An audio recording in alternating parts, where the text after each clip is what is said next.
Primera de Pedro, capítulo 1, versículo 17. Luego vamos al capítulo 4, versículo 17. Tomen nota de una palabra que es común en estos versículos. Primera de Pedro, capítulo 1, versículo 17. Dice así: si invocáis por Padre aquel que sin acepción de persona juzga según la obra de cada uno, conducíos en temor todo el tiempo de vuestra peregrinación. En este versículo estamos viendo a Dios como juez y que juzga según dice la obra de cada uno. Por tal razón, la recomendación es conducirnos con temor todo el tiempo. Capítulo 4, versículo 17 y 18. Porque es tiempo que el juicio comience por la casa de Dios. Y si primero comienza por nosotros, ¿cuál será el fin de aquellos que no obedecen al Evangelio de Dios? Y si el justo con dificultad se salva, ¿en dónde aparecerá el impío y el pecador? Vemos aquí, ahora una vez más, a Dios como juez, juzgando a la iglesia, es decir, purificándola, pero también dice, si el justo con dificultad se salva, ¿a dónde, dice, aparecerá, en este caso, el hombre impío o pecador? Entonces, si esto es así, tomemos muy en cuenta al Dios que es juez de toda la tierra. Vamos ahora, Señor, te damos la infinita gracia por tu amor y misericordia. Te pido que sea tu nombre glorificado. Bendice, Señor, a cada uno de los oyentes. Padre, despierta esa alma adormecida, esa conciencia endurecida y cauterizada. Padre, en el nombre precioso de Jesús, que tu palabra y tu Espíritu Santo abra, Señor, esos corazones cerrados y que puedan comprender la enorme oportunidad que tienen ahora de poder ser libres de toda condenación. Señor, ayúdame a poder entregar el consejo de tu palabra. Glorifica tu santo nombre. En Cristo Jesús lo pedimos todo. Amén y amén. A lo largo de la palabra de Dios, Dios siempre respeta el libre albedrío. Vemos cómo en el jardín del Edén Dios puso dos árboles, el árbol de la vida y el árbol de la ciencia del bien y del mal. No es otra cosa que una representación del camino ancho en el caso del árbol de la ciencia del bien y del mal, y el árbol de la vida representando el camino angosto del cual habló nuestro Señor Jesús. Cada uno, como fue en el caso de Adán y Eva, tuvieron ellos que escoger, elegir el camino a tomar, aunque Dios se los advirtió que no tomaran del fruto prohibido, pero ellos lo hicieron. Fue un acto voluntario. En ninguna manera hubo una manipulación o una predeterminación que ellos lo hicieran así. Entonces ellos lo decidieron. Por tanto, las consecuencias ellos los pagaron. En el libro de Apocalipsis nosotros encontramos este mismo principio en el capítulo 3, cuando Jesús está a la puerta de la iglesia de Laodicea y dice: he aquí y llamo. Si alguno oye mi voz y abre la puerta, entraré a él y cenaré con él y él conmigo. Dios respetando el libre albedrío. Somos nosotros los que elegimos si abrimos o cerramos. Esta decisión del libre albedrío no solamente se dio en el caso de Adán, pero también vemos en el caso de Noé. Noé eligió creerle a Dios. Por eso él preservó su vida y la de su familia, porque ellos eligieron creerle a Dios, pero la mayoría decidió la incredulidad y por eso murieron. En el caso de Abraham, Dios le dijo: vete de tu tierra y de tu parentela a la tierra que te mostraré. Este hombre decidió creerle a Dios, salió de Ur para poder obedecer a Dios y por ende sabemos todas las bendiciones en la vida de Abraham.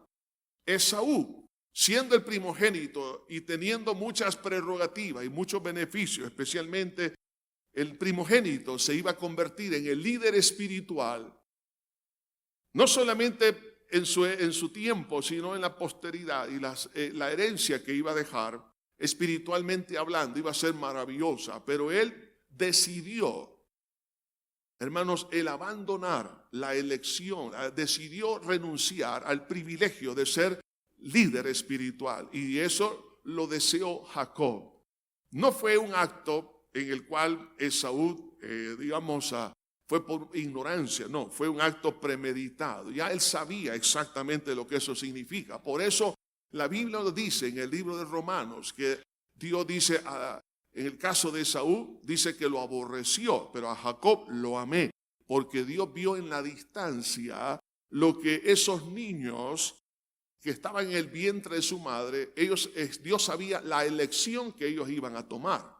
Entonces, el libre albedrío es realmente lo que a usted y a mí nos determina a dónde voy a pasar la eternidad. Por eso que la elección está en las manos suyas y mías. El Señor Jesús, al venir a esta tierra, nos muestra quién es el verdadero árbol de la vida, quién es el verdadero pan del cielo.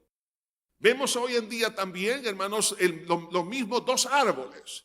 Vemos el árbol del bien y del mal, es decir, el engaño, la mentira, el pecado. Pero vemos por el otro lado el árbol de la vida, que es Cristo, que es la verdad. Usted y yo tenemos que decidir voluntariamente qué es lo que vamos a escoger. Por eso el Señor en el Evangelio de Juan, cuando presenta aquí el versículo más conocido de la palabra de Dios, donde nos dice, porque de tal manera amó Dios al mundo, que ha dado su Hijo unigénito, para que todo aquel que en Él cree no se pierda, mas tenga vida eterna. Es decir, Dios da la oportunidad a nivel mundial, en todas las épocas. El amor de Dios no es para algunos y para otros no. Dice, de tal manera amó Dios al mundo, que dio a su Hijo unigénito. En otras palabras, puso el árbol de la vida frente de nosotros. Sin embargo, el versículo 18 dice, y el que en Él cree, hablando de ese árbol de la vida que es Jesús, el que en Él cree no es condenado, pero el que no cree ya ha sido condenado. Es decir, la decisión libre de la persona es la que lo lleva a la salvación o a la condenación. El que decidió no creer, dice, ya ha sido condenado. Es decir, él mismo firmó su propia sentencia al renunciar a la fe en Jesús. Entonces, todos nosotros tenemos que enfrentar, tarde o temprano, uno de dos lugares: el tribunal de absolución o el tribunal de condenación. La elección es suya y es mía. Por eso en esta hora quiero hablarles, hermanos, bajo este tema: el tribunal del Calvario o el del trono blanco. La porción que hemos leído en la primera epístola del apóstol Pedro nos habla aquí de que si el justo con dificultad se salva, entonces dice, ¿en dónde aparecerá el impío y el pecador? Dios es justo, y como Él no se puede negar a sí mismo dentro de todos sus atributos, de sus características divinas, entonces si Dios es amor, correcto, es amor, pero también es justicia. Y dice la Biblia que Dios no dará por inocente al culpable. Algunos piensan que los buenos jueces son los que sacan libre a los culpables, porque son buena gente. No, eso no es ser un buen juez. El buen juez es aquel que hace las cosas apegadas a derecho. De igual manera, Dios, cuando emite una sentencia, lo va a hacer en base al derecho divino, al código de Dios.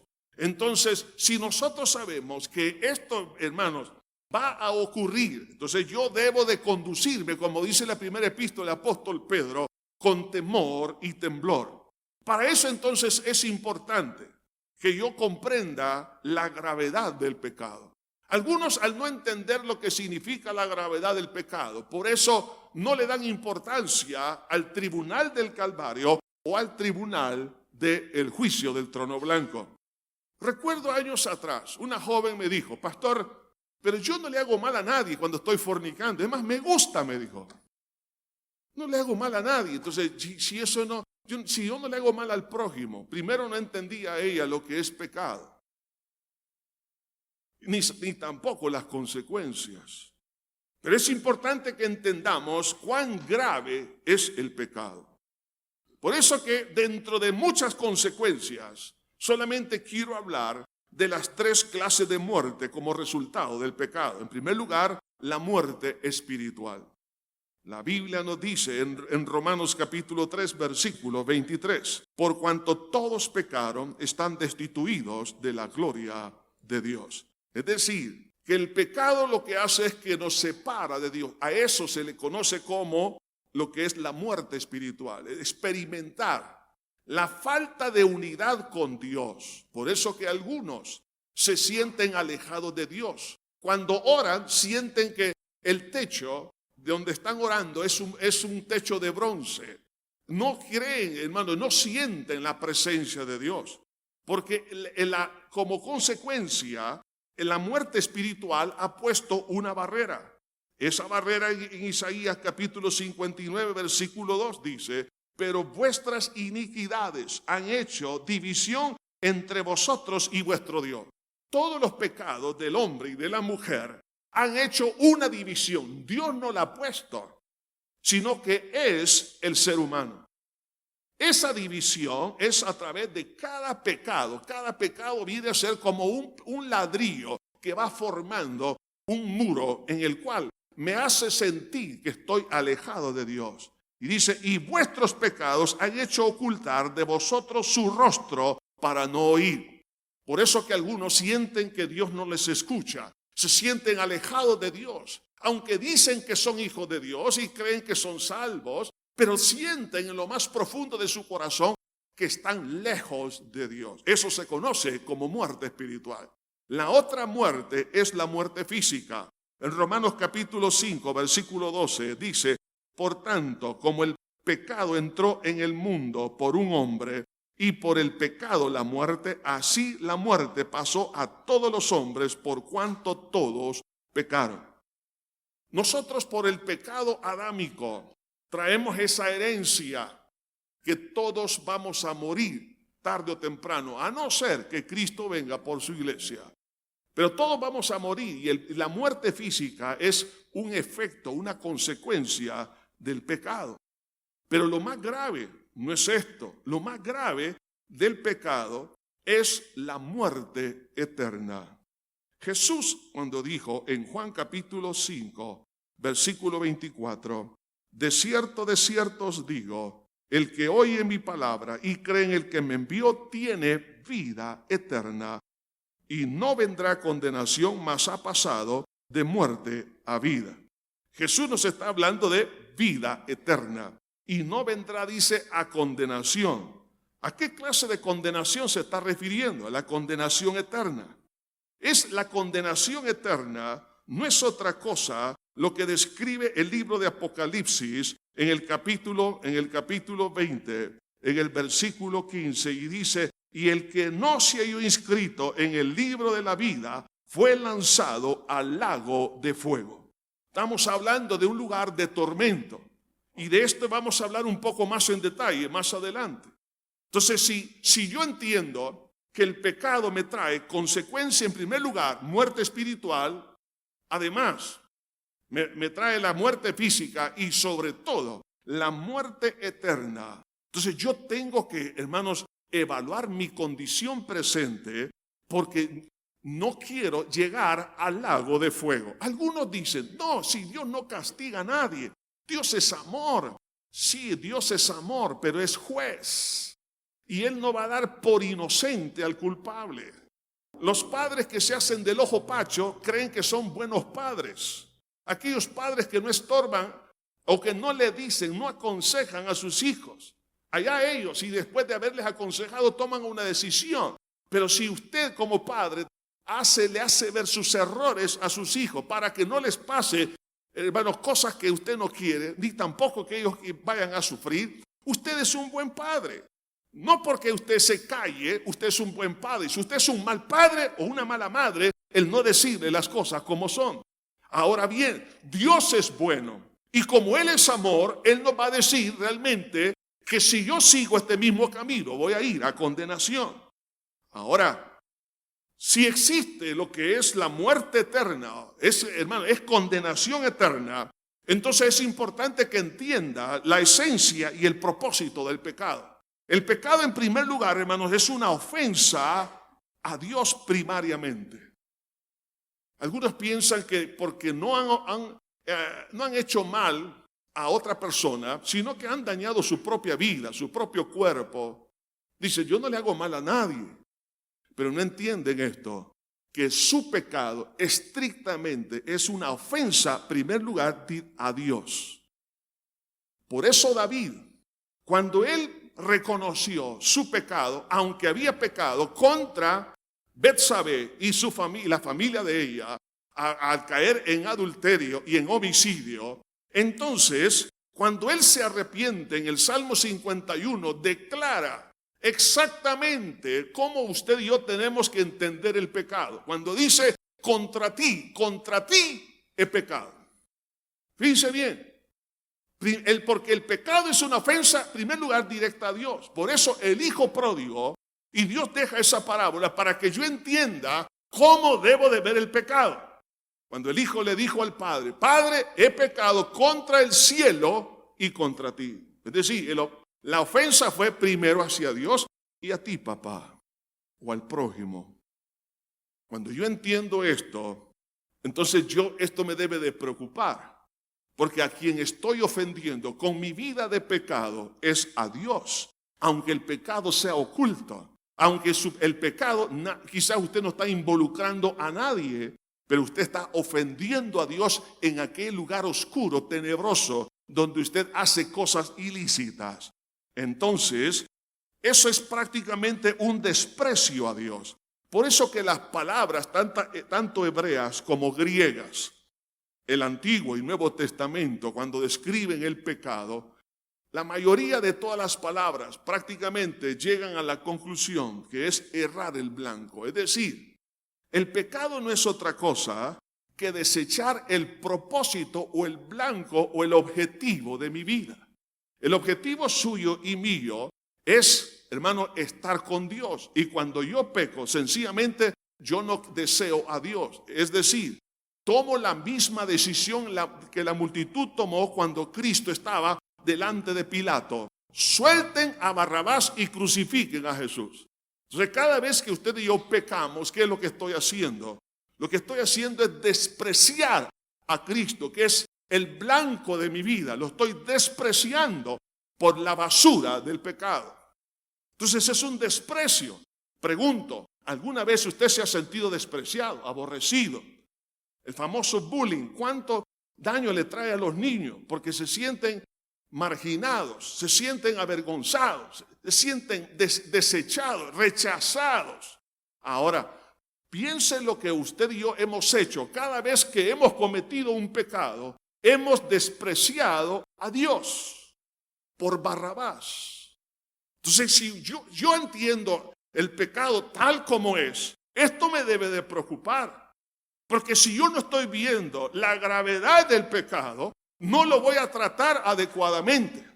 Si un dermatólogo a usted de repente le dice, mire, este lunar que tiene, y esto yo lo he visto, me lo han contado algunos hermanos, de repente llegan a un consultorio por X chequeo y están examinándole, claro que está sin camisa y todo, y de repente el médico dice, mire, este lunar no me gusta, vaya a hacerse una biopsia, haga esto y lo demás, y si ha salido con algunas células cancerígenas, entonces se le da el tratamiento adecuado, antes que pueda ocurrir algo peor. Hermanos, si yo digo, no, pastor, si estos lunares me hacen parecer un dálmata, ¿no? Esto es un adorno, no, yo no lo veo malo. Sí, mire, soy borracho, pero no es malo el pecado. Robar, adulterar, fornicar, la lujuria, la lascivia, pornografía, tantas cosas, hermano. Mire, esto no es malo, mire, mire, hay personas, especialmente, yo no sé, muchas mujeres ocupan la base, ¿no?, para su rostro. Una vez le pregunté a alguien, le dije, bueno, ¿y para qué usan las mujeres la base, no? Yo no entendía eso. Y me dice, para corregir las imperfecciones, pastor. Ah, dije yo. Entonces, también esta base la ocupan hombres y mujeres. Para cubrir, ¿qué cosa? Sus imperfecciones. Dicen, no es malo lo que he hecho.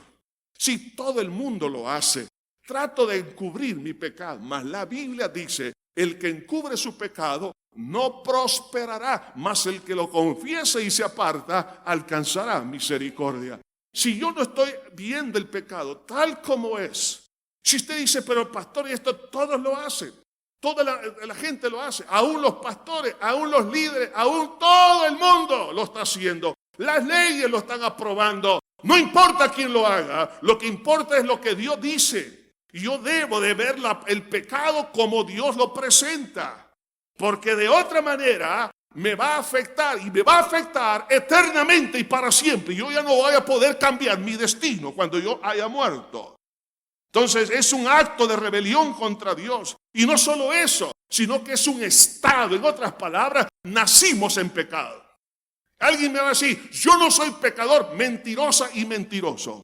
Usted y yo somos pecadores porque nacimos con una naturaleza pecaminosa heredada de nuestros primeros padres, Adán y Eva. Y eso me ha llevado a pecar. Pero yo no le hago mal al prójimo.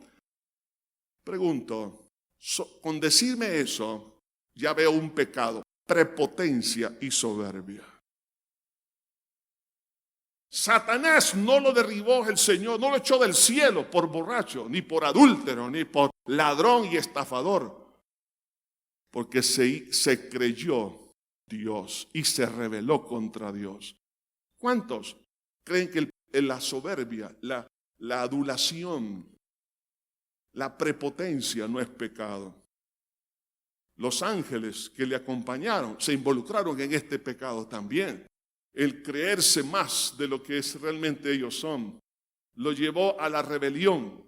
Esos son pecados a nivel del espíritu. El pecado de la incredulidad, la vanagloria y la hipocresía. Jesús se lo dijo a aquellos hombres que creían que no tenían pecado. Ustedes tendrán peor condenación que los de Sodoma y Gomorra. ¿Por qué?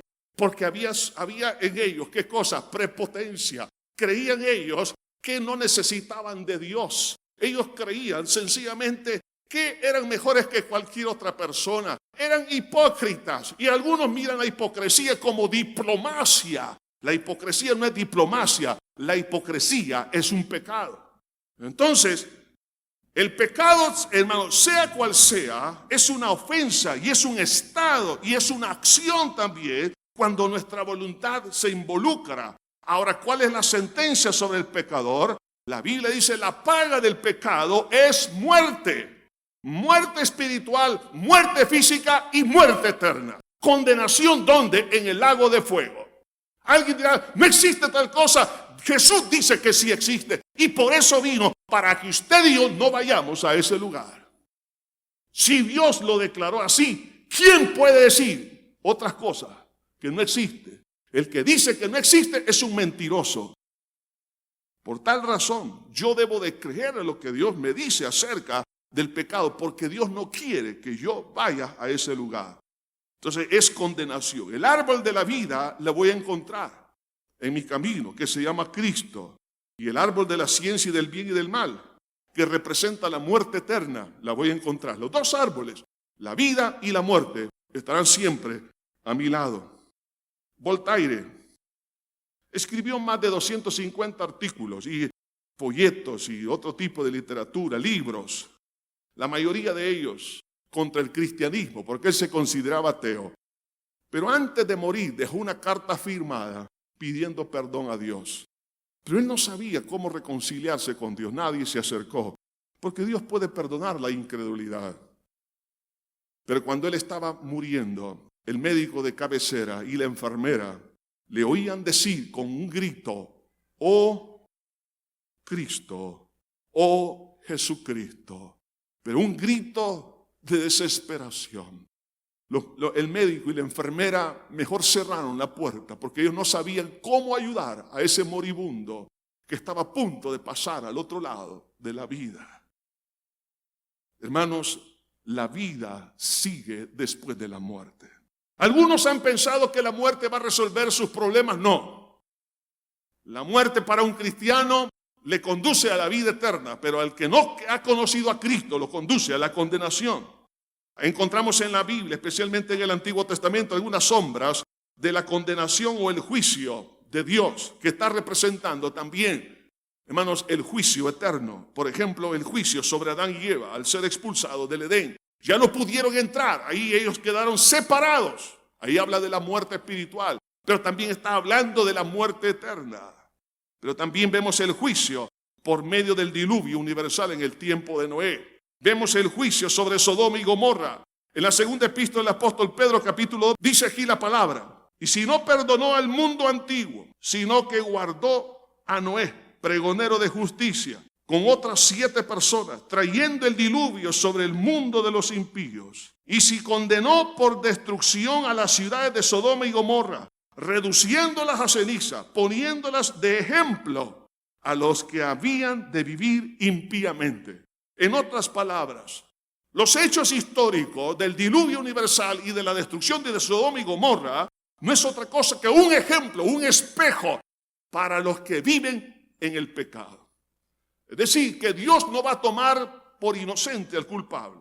La descripción de la condenación eterna, Jesús dijo muchas cosas acerca del infierno. Y es más, Jesús es el que habló más del infierno que cualquier otro profeta en el Antiguo Testamento y aún de los mismos apóstoles.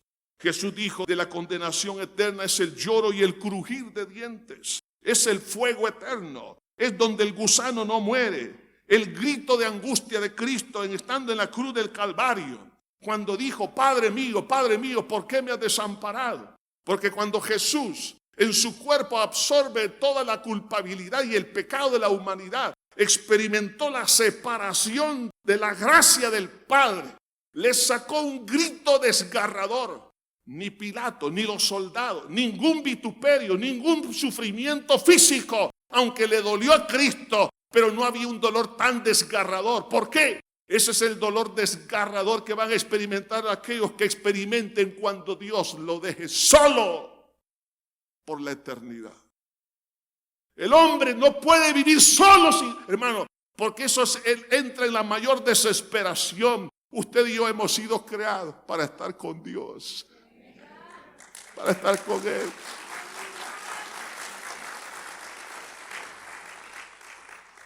El pecado tiene que ser tratado en uno o en otro de los tribunales.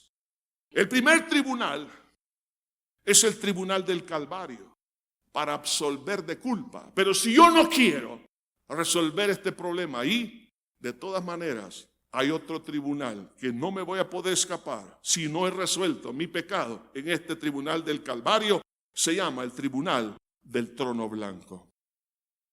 El tribunal del Calvario es donde Dios, como juez de toda la tierra, está presente. Los acusados de pecado son toda la humanidad en toda la época. El acusador es Satanás, el delito, el pecado, y el abogado defensor y mediador, Jesús en la cruz. A lo largo de todo el Antiguo Testamento encontramos algunas sombras del Calvario como un tribunal para absolver de culpa. Vemos la muerte de un animal para cubrir con pieles la desnudez de Adán y Eva. Cuando ellos pecaron, dice la Biblia, se avergonzaban. Y para cubrir la vergüenza, que no es otra cosa que el resultado del pecado, lo cubrió de pieles. Eso significa que hubo un sacrificio. Un animal tuvo que morir para cubrir la vergüenza. Ya encontramos ahí un prototipo de Cristo para cubrir la vergüenza del pecado suyo y mío. Vemos la muerte del Cordero Pascual para liberar a la nación de Israel de Egipto. Cuando comen este cordero, ellos son liberados después de 430 años. Tuvo que haber muerte para haber liberación. Vemos los sacrificios en el altar de bronce, llamado también el altar del holocausto. Y el día, por ejemplo, de la expiación, con lo que se conoce como el día del Yom Kippur. el día de la expiación, la fiesta ceremonial más importante, las fiestas hebreas. Ahí venían todos los ancianos, venía el sumo sacerdote y todos los sacerdotes. Ellos, en nombre, en representación del pueblo, ponían la mano sobre la cabeza de aquel animal, representando eso como una transferencia del pecado y de la culpa sobre ese animal, que iba simbólicamente a cubrir el pecado, porque la Biblia dice que la sangre de los machos cabríos no quita el pecado. Pero era un acto de fe, que un día Dios iba a enviar el Cordero de Dios. Y un día dijo Juan el Bautista: he aquí el Cordero de Dios que quita el pecado del mundo. En otras palabras, en el Antiguo Testamento la gente era salva a través de la fe en lo que un día Cristo vendría a ser. Usted y yo somos salvos cuando lanzamos nuestra fe al pasado en lo que Cristo hizo en la cruz. Pero en aquel momento las personas que actuaban en fe hacia el futuro era como un quedan, ¿no? Entonces, pero el quedan no es el efectivo. Entonces, por eso ellos llegaban a un lugar que se conocía como el seno de Abraham. Era un lugar de reposo y de descanso hasta que Cristo, cuando Él muere en la cruz del Calvario, dice la Biblia que Él descendió a la parte más profunda de la tierra y se presentó para llevar cautiva la cautividad. Es decir, donde estaban todos aquellos que habían creído. Es decir, el acto de fe, que pusieron la mano sobre aquel cordero cuando presentaron esos dos palominos. Los pobres que no podían traer cordero traían palominos. Lo importante era que ellos creían que no podían perdonar sus pecados, sino que alguien tenía que tomar el lugar de ellos. Y cuando Cristo se presentó y les dijo: oiga, todos los actos de fe que ustedes hicieron tiempo atrás, ahora les quiero decir, yo soy el Cordero de Dios. Y en ese momento Jesús se llevó a todos ellos y los transportó a la presencia del Padre. Por eso Pablo dice: estar ahora ausente del cuerpo es estar presente en Cristo Jesús. Por eso que el cristiano hoy, cuando muere, va directamente a la presencia del Señor. Ahora bien, hermano, entonces en ese momento, esas sombras de esos tribunales donde Dios estaba diciéndole al hombre que iba a venir alguien que iba a absorber su culpa a través de un juicio. Por eso que cuando habla la Biblia de un holocausto, está hablando de una ofrenda que es completamente quemada. Es decir, el fuego como símbolo de juicio iba a caer sobre ese animal para que a través de un sacrificio su culpa, su pecado fuera expiado o cubierto a través de una sentencia. De ahí que Cristo Jesús es el que tomó el lugar suyo y mío. Y esto me lleva a ver que el juicio divino en el Calvario para absolver la culpa es lo que todos necesitamos. ¿Cómo se inicia este proceso? Se inicia antes que todas las cosas fueran creadas. Dios, en su omnisciencia, Él veía ya lo que Él iba a hacer, los problemas que iban a venir. Ya sabía la rebelión de Satanás y de la tercera parte de los ángeles. Él sabía que un día el hombre y la mujer iban a caer en pecado y todo lo que iba a acontecer a lo largo de la historia humana. Sin embargo, Dios planificó la salvación, la redención. Por eso que en la epístola del apóstol Pablo a Tito, en el capítulo 1, dice: Pablo, siervo de Dios y apóstol de Jesucristo, conforme a la fe de los escogidos de Dios y el conocimiento de la verdad que es según la piedad, en la esperanza de la vida eterna, la cual Dios, que no miente, prometió desde antes del principio de los siglos. Dios prometió, ya lo había planificado, lo que iba a acontecer. Ahora, si Dios ha planificado algo y sabemos que lo que Dios planifica siempre va a traer buenos resultados, entonces ahora empieza la ejecución de ese plan en la encarnación de Dios en Cristo Jesús. Por eso la Virgen María ocupó un papel muy importante en esta parte, donde el Espíritu Santo vino sobre ella y formó en el cuerpo de ella, en su vientre, el cuerpo de Cristo Jesús. ¿Para qué? Para que a través de ese cuerpo que iba a nacer sin pecado, Por tanto, él no tenía herencia ni por parte de papá, humanamente hablando, ni por parte de mamá, porque dice la Biblia, tú me preparaste cuerpo. Es decir, el Espíritu Santo formó ese cuerpo para que no tuviese herencia adámica. Entonces, en ese cuerpo puro, santo, sin mancha, iba a cargar el pecado de la humanidad. Por eso la palabra de Dios en la epístola a los Gálatas, en el capítulo 4, versículo 4, dice, pero cuando vino el cumplimiento del tiempo, Dios envió a su Hijo, nacido de mujer y nacido bajo la ley, para que redimiese a los que estaban bajo la ley, a fin de que recibiesen la adopción de hijos. O sea, por eso Cristo vino a esta tierra, nació en Belén, y en ese cuerpo puro y santo, sin pecado, viene un momento cuando se materializa la sustitución de Jesús por la humanidad. ¿Qué es lo que sucedió? Jesús estaba aceptando las consecuencias del pecado en su cuerpo. La palabra de Dios nos dice en 2 Corintios capítulo 5, versículo 21, al que no conoció pecado, por nosotros lo hizo pecado, para que fuésemos hechos justicia de Dios en él.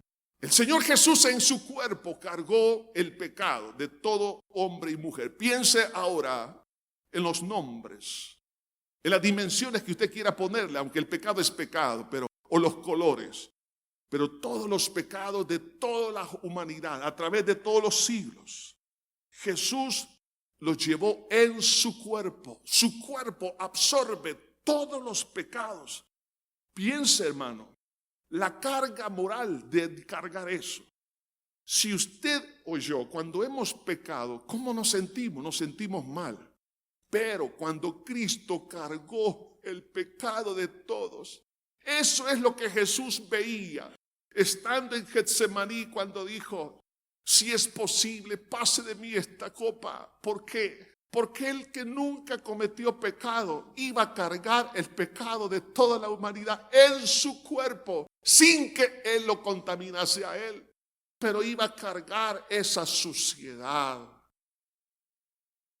Y sabía que iba a experimentar ese grito desgarrador cuando dijo, lama, lama sabactani, Padre mío, ¿por qué me has desamparado? En ese momento Jesús carga con el pecado de la humanidad. ¿Con qué objetivo? Romanos capítulo 8, versículo 3. Ya que el pecado no se puede resolver de otra manera. La Biblia dice que es más fácil que el leopardo cambie sus manchas que tu pecado sea borrado. Aunque amontones lejía sobre ti, dice, tu pecado permanecerá. No hay manera humana de quitar el pecado. Si alguien le dice a usted, a través de una disciplina, de varios pasos en X o Y religión, es una mentira. Si alguien le dice a usted que usted va a ser limpio de sus pecados a través de buenas obras a los pobres y a los necesitados, eso es mentira. Hay que hacer buenas obras, pero las buenas obras no limpian el pecado. Le ayudamos al prójimo, pero no limpia el pecado. Si alguien le llega a decir a usted que hay que confesarse con alguien para que su pecado sea perdonado, o dé una limosna, o haga lo que le pide, no es cierto. La única obra es la obra de Dios, no las obras suyas y mías. Por eso en Romanos capítulo 8, versículo 3 dice, porque lo que era imposible para la ley, por cuanto era débil por la carne, Dios, enviando a su Hijo en semejanza de carne de pecado, y a causa del pecado, condenó al pecado en la carne. En otras palabras, el cuerpo de Cristo fue el paderón donde recibió el impacto del juicio de Dios para que no cayera sobre usted y sobre mí. Por eso Cristo vino, porque no hay otra manera. Usted no puede expiar sus pecados con buenas obras. Lo único que puede expiar el pecado es la muerte de Jesús. Por eso vino, dice, por eso tomó forma humana, para condenar al pecado, es decir, destruir el poder del pecado en el cuerpo de Cristo. Por eso vemos en la palabra de Dios, hermanos, vemos aquí la severidad del juicio sobre el pecado. Y esa severidad cayó sobre Cristo Jesús para que no cayera sobre usted y sobre mí. Algunos años atrás leí un artículo de una situación que pasó en el país de Brasil, donde una madre dejó a su bebé en la segunda planta mientras ella iba a hacer unos comprados al supermercado.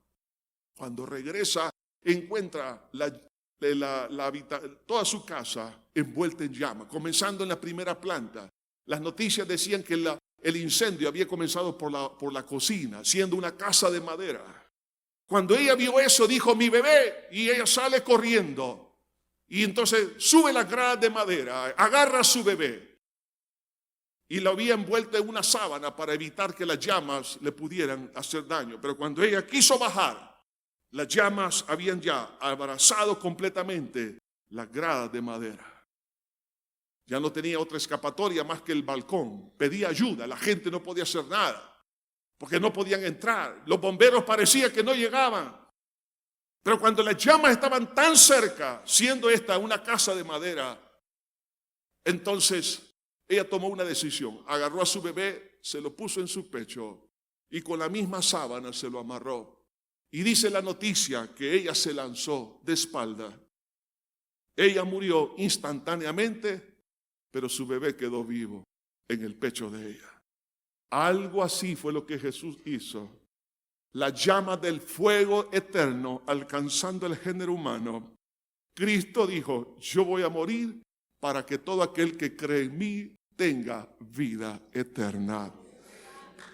Dios lo que desea es que usted y yo entendamos que en la cruz de Cristo es un tribunal donde Dios está diciendo a la humanidad, no hay pecado que no pueda ser perdonado. Cristo lo venció en la cruz del Calvario para todo aquel que reconoce que es pecador y le puede decir, Señor, por la fe en tu sangre recibo el perdón. En el Antiguo Testamento, cuando el pueblo de Israel caminaba por el desierto, algunas serpientes mordieron a algunos por causa de su pecado, como un juicio sobre ellos. Muchos murieron. Moisés se preocupó y le pregunta a Dios, Señor, ¿qué vamos a hacer? Y Dios le dijo, levántate una serpiente de bronce para que aquel que la vea no muera. Efectivamente ocurrió un milagro. Cada vez que alguien era mordido por esa serpiente, miraba la serpiente de bronce y no moría.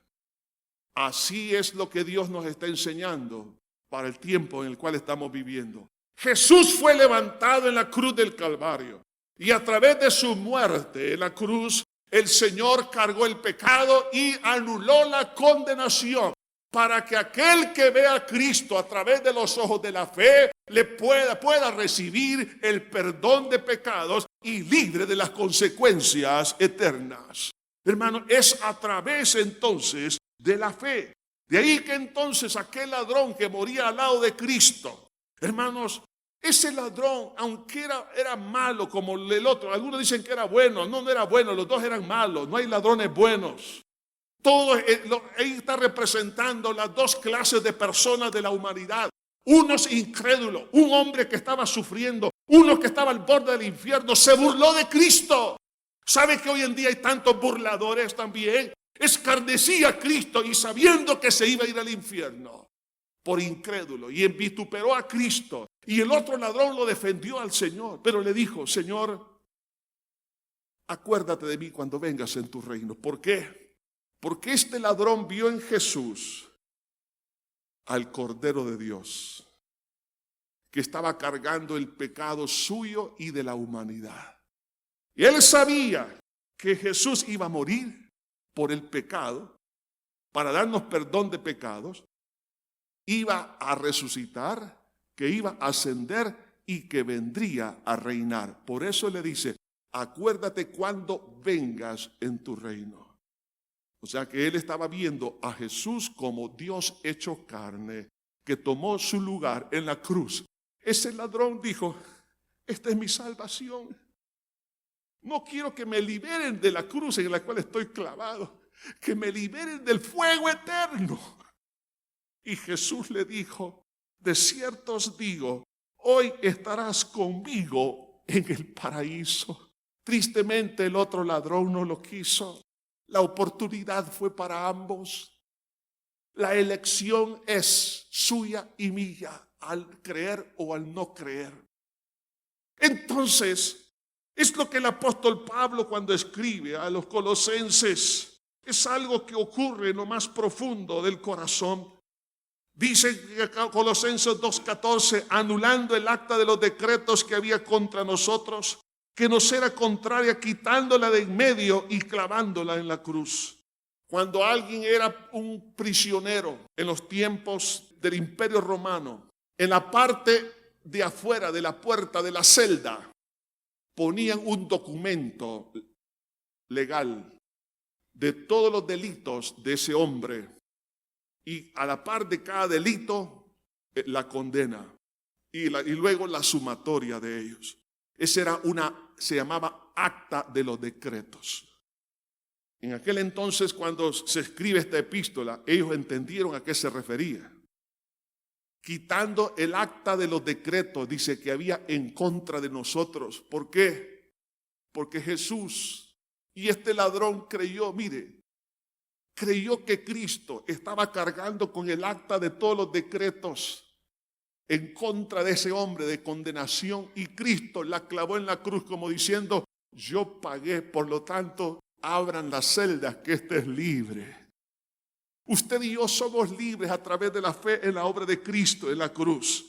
Entonces, hermano, ¿qué pide Dios para que usted y yo podamos realmente recibir esta bendición? Solo Dios pide una cosa, o varias de ellas. Una es que reconozcamos que somos pecadores.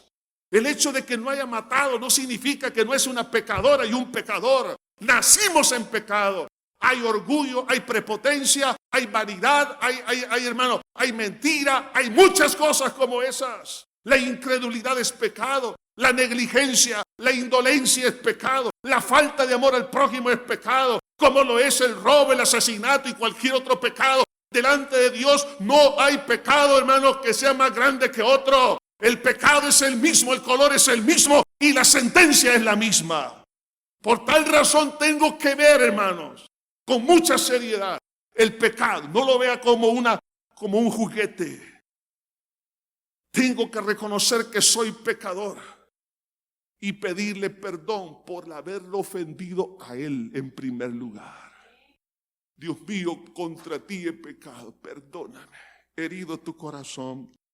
Y creo, en segundo lugar, que tú moriste en la cruz y por la fe en tu sangre recibo el perdón. Porque no hay obra para limpiar el pecado, solo una, tu muerte en la cruz.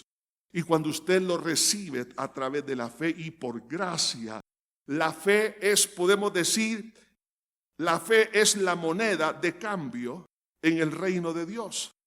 La fe, le estoy entregando a Dios mis pecados y Él me está dando vida eterna al creer en su obra en la cruz.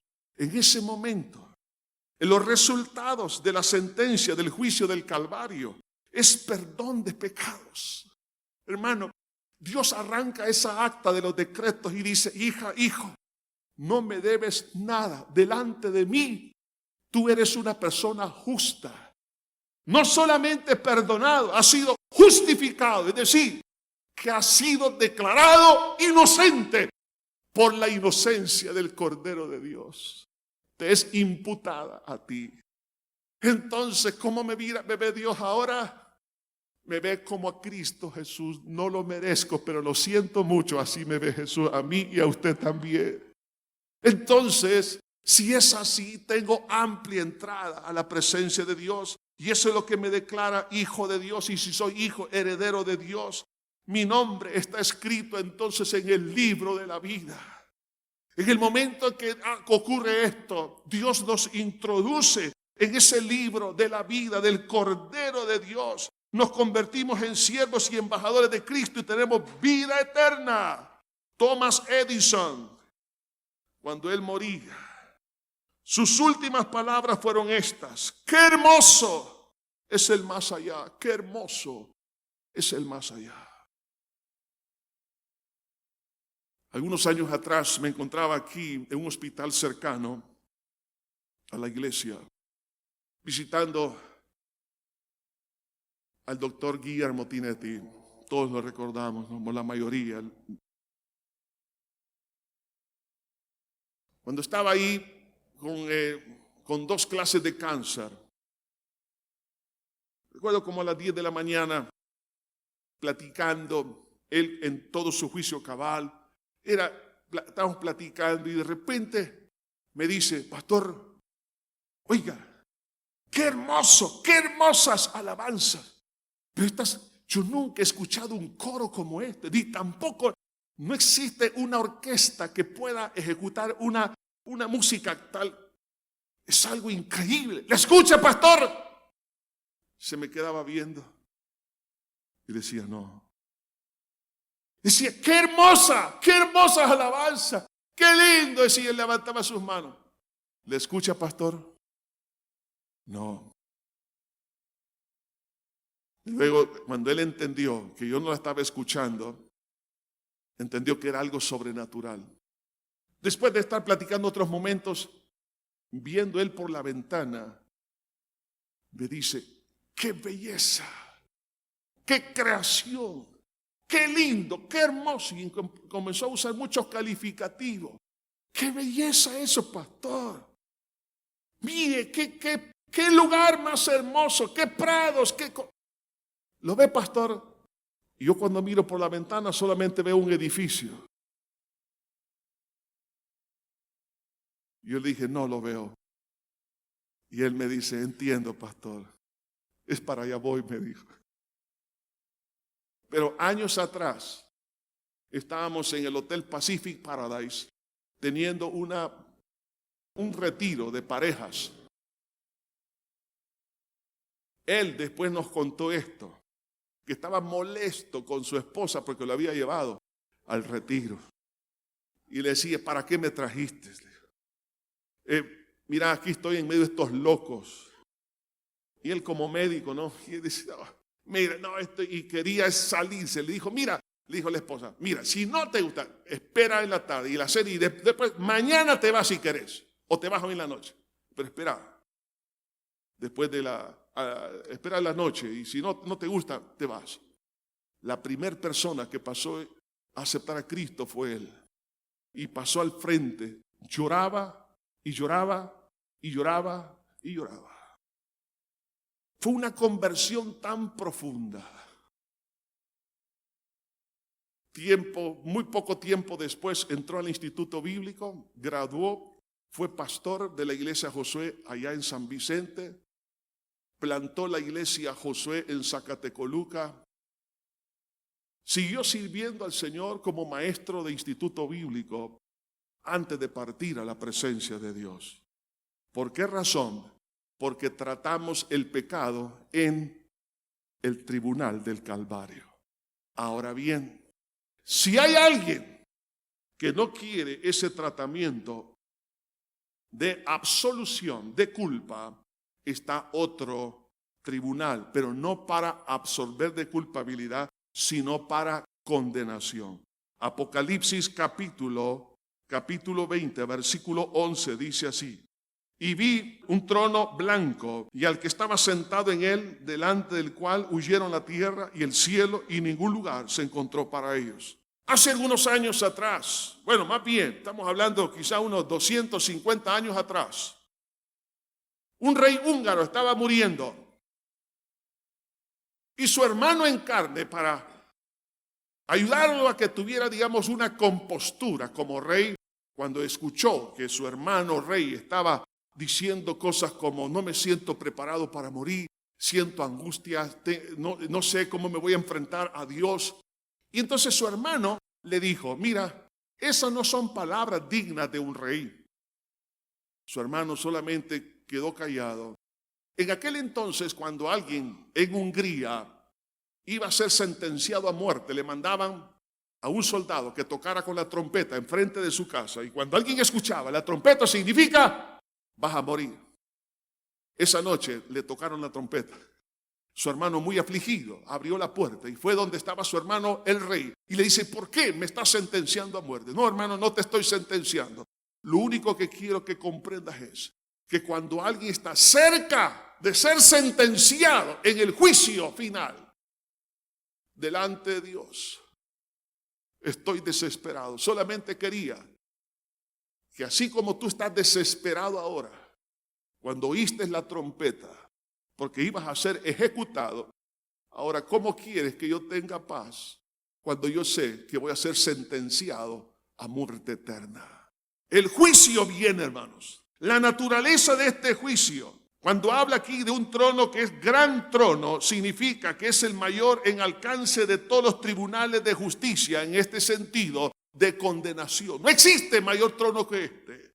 Habla que es un trono y habla de mayor nivel de autoridad. Cuando habla que es blanco, significa que es el mayor en pureza o en justicia o en la ética divina. Ahí nadie va a poder sobornar al juez de toda la tierra para que no caiga la sentencia sobre él. Por eso que vemos ahí al que está sentado en el trono es Dios mismo, que es el juez de toda la tierra y que ha de juzgar públicamente a todos los hombres. Y a la vez, cuando dice que delante de él desaparecieron la tierra y el cielo, significa que ahí termina la historia de la raza humana, lo que se conoce como el juicio final. Ahora, ¿quiénes son los que van a ser juzgados? Oiga esto, algunos pensaron que a través de la muerte iban a escaparse de la justicia, pero no es así, porque la persona sigue existiendo, ya sea en el cielo o en el infierno. Pero en este día del juicio del trono blanco, dice el versículo 12, y vi a los muertos grandes y pequeños de pie ante Dios, y los libros fueron abiertos, y otro libro fue abierto, el cual es el libro de la vida. Y fueron juzgados los muertos por las cosas que estaban escritas en los libros, según sus obras. Y el mar entregó a los muertos que habían en él, y la muerte y el Hades se entregaron a los muertos que habían en ellos, y fueron juzgados, cada uno según sus obras. Y la muerte y el Hades fueron lanzados al lago de fuego. Esta es la muerte segunda. Está hablando aquí de la resurrección. Van a resucitar, comenzando con Caín y todos los demás a lo largo de la historia y todos los que faltan ahora en el futuro, que renunciaron a tratar su pecado en el juzgado del Calvario. No quisieron eso. Ahora se enfrentan delante de Dios grandes y pequeños. Es decir, personas con notoriedad social, conocidos, grandes líderes de cualquier ámbito, grandes científicos, personas conocidas en la comunidad, pero pequeños, hablando de aquellas personas que no sabía quién era quien vivía enfrente de su casa. Pero grandes y pequeños, hermanos, ahí no habrá acepción de personas, ni por raza, ni por cultura, ni por dinero, ni por posición social. Todos estarán delante de Dios, grandes y pequeños. Dios como juez y las pruebas del delito están contenidas en 2 libros. El libro de la vida.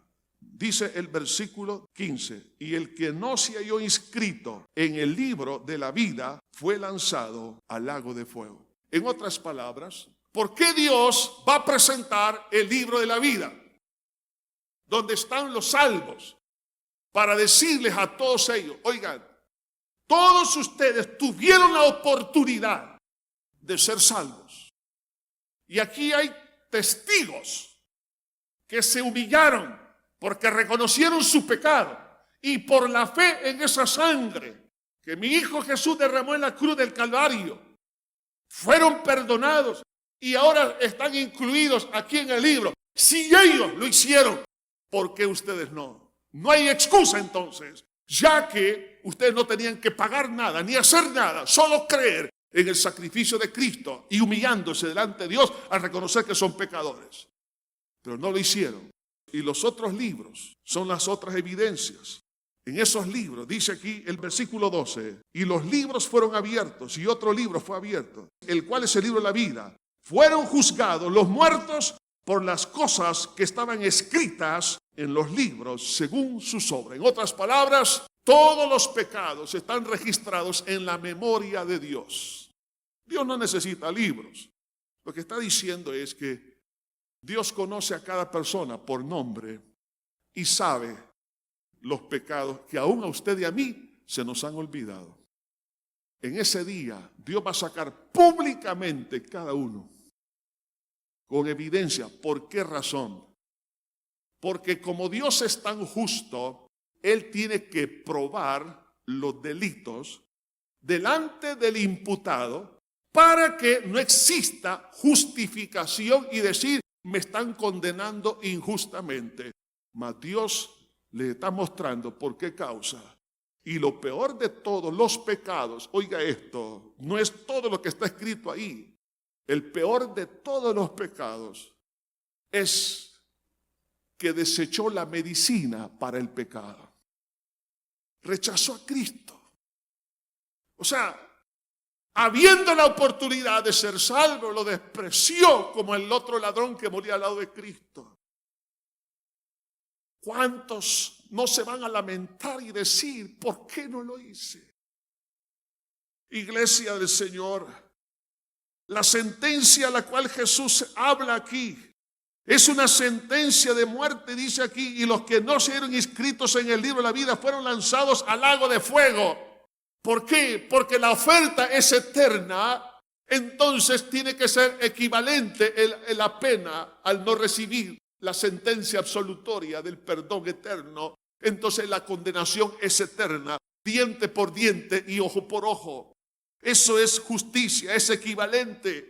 Entonces la muerte, hermano, en este caso, dice la Biblia que va a entregar a los muertos. Dice, habrá una resurrección, cada uno se va a presentar con el mismo cuerpo, pero no estará sujeto a la muerte y será lanzado al lago de fuego, lo que se conoce como la muerte segunda en Apocalipsis 21:8. Jesús, hablando de ese lugar, dijo, ese lugar de tormento, Lucas 19:28. En Mateo 25:41 Jesús dijo, fuego eterno. En Marcos 9:44 dice, donde el gusano no muere. Apocalipsis 9:2 dice, el pozo del abismo. En Mateo 8:12, tinieblas de afuera y el lloro y el crujir de dientes. Dios no desea que nadie vaya a ese lugar. Ese lugar fue creado para Satanás y sus ángeles, no para el género humano. Pero Dios quiere que nadie perezca, sino que todos procedan al arrepentimiento. Es usted quien elige a dónde pasar la eternidad.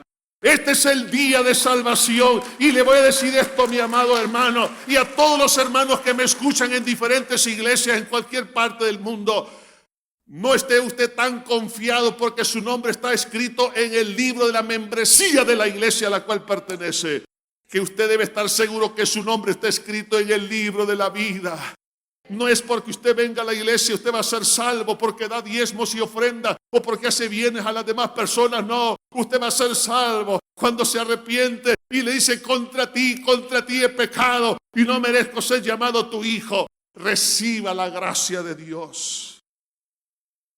Y eso es lo que cambia nuestro destino. Y dice ahí la Biblia, y serán atormentados día y noche. ¿Y quién estará ahí? Estará Satanás y los demonios.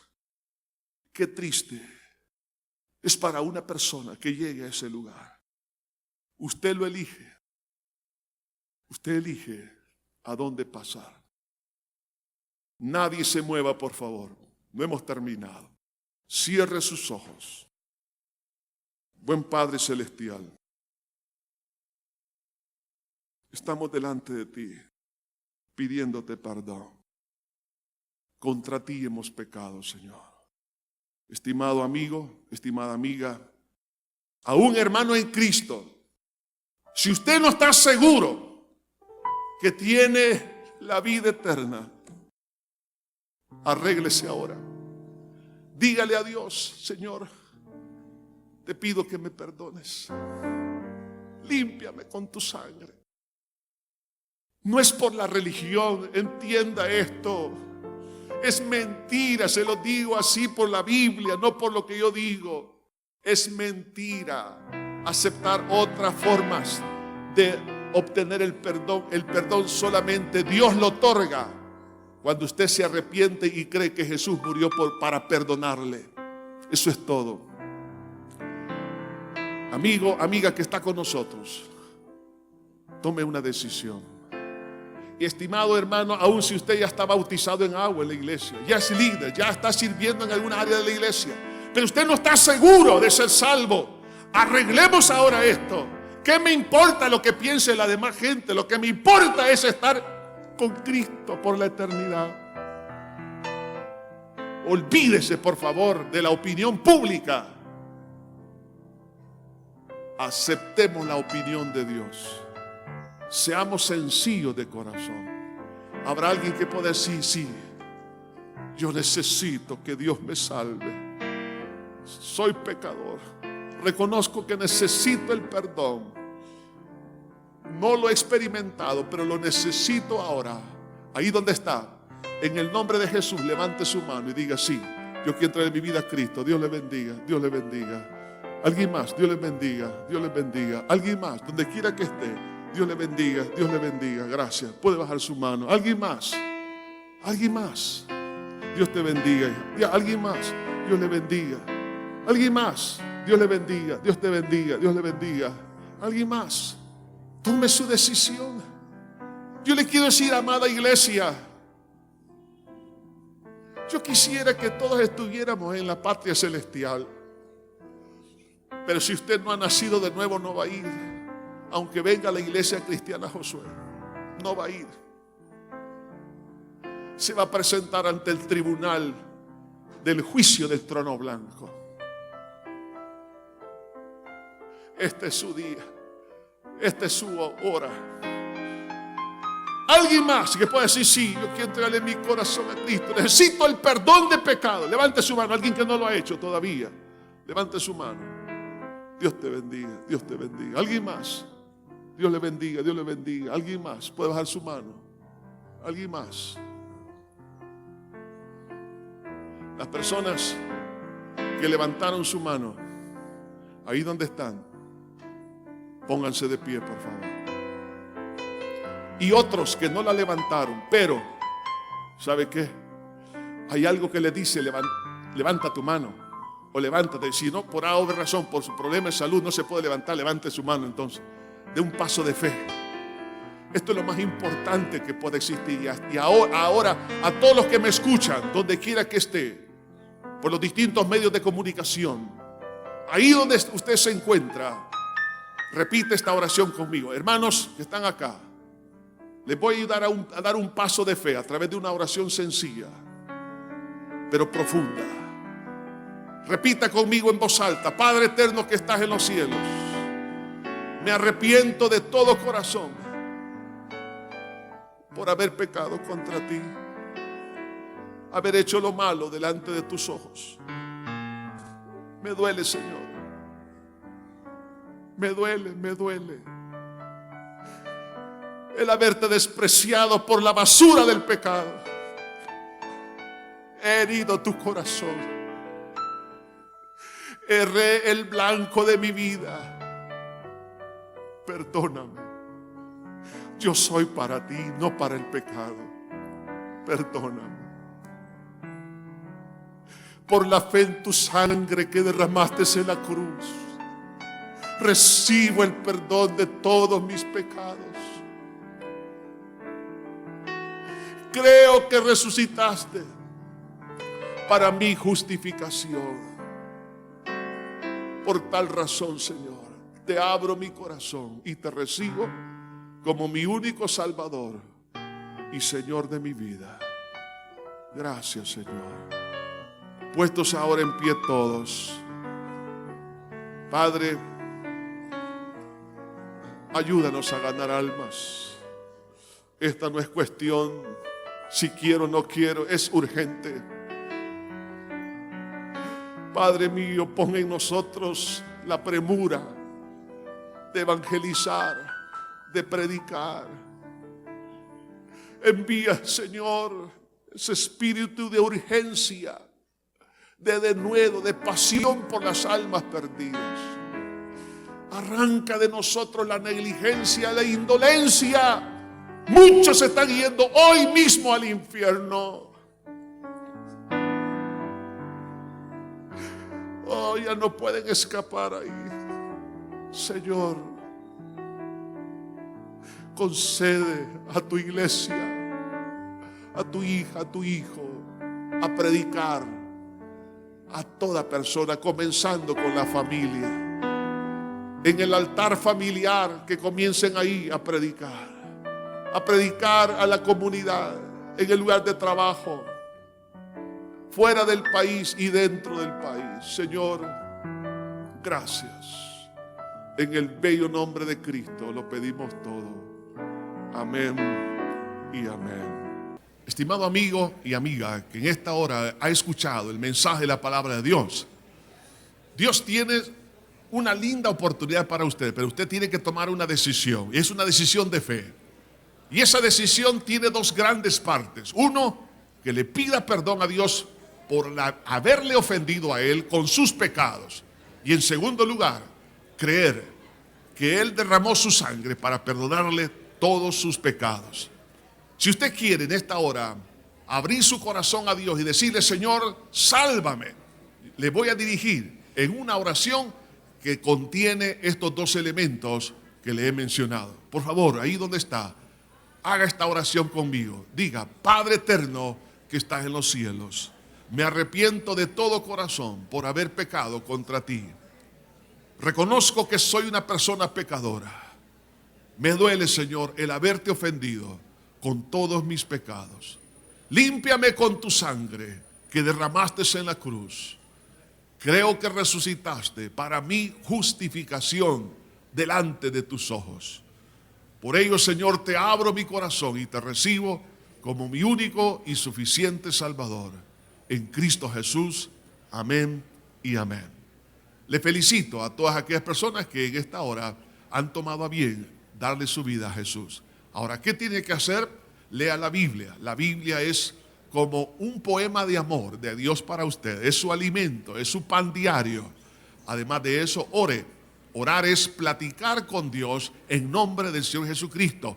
Congréguese en la iglesia para que usted sea edificado y fortalecido. Y también recuerde que si vuelve a caer en algún pecado, pídale perdón a Dios y no se quede postrado a la mitad del camino. Sacúdase el polvo a través del arrepentimiento, pidiéndole perdón a Dios, y levántese y siga caminando, porque Jesús le espera al final del camino. Que Dios le bendiga.